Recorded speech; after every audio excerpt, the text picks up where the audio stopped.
લક્ષ્ય ન્યૂઝ, એક નજર, એક લક્ષ્ય.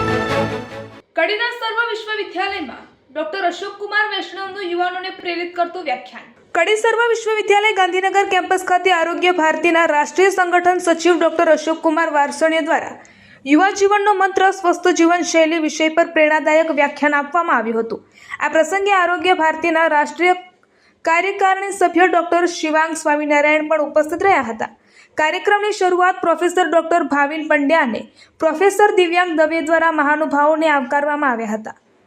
ડોક્ટર વાર્ષણિયાએ ફાર્મસી તથા બિઝનેસ મેનેજમેન્ટના વિદ્યાર્થીઓ અને ફેકલ્ટીને સંબોધતા તટસ્થ જીવનના મૂળભૂત તત્વોને સરળ ભાષામાં સમજાવ્યા હતા.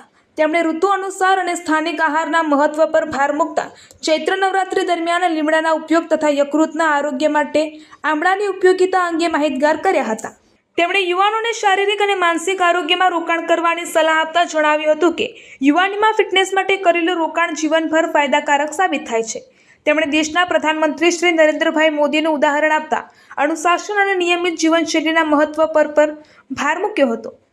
વ્યાખ્યાન દરમિયાન માનસિક આરોગ્ય, પ્રસન્નતા અને આધ્યાત્મિક સંતુલન જેવા મુદ્દાઓ પર પણ તેમણે પોતાના વિચારો રજૂ કર્યા હતા. The 7 spiritual law of success પુસ્તકનો ઉલ્લેખ કરતા તેમણે જીવનમાં જુસ્સો, સતત પ્રયત્ન અને મોટા સપનાઓ જોવા માટે પ્રેરણા આપી હતી.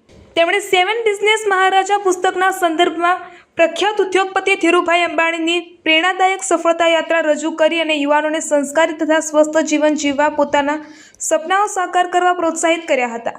કાર્યક્રમના અંતે ડોક્ટર વાર્ષણિયા અને ડોક્ટર સ્વામિનારાયણને સ્મૃતિચિહ્ન અને ગૌ આધારિત પ્રોડક્ટ કીટ અર્પણ કરી આભાર વિધિ સાથે કાર્યક્રમ પૂર્ણ કરવામાં આવ્યો હતો. રિપોર્ટર સંજય નાયક.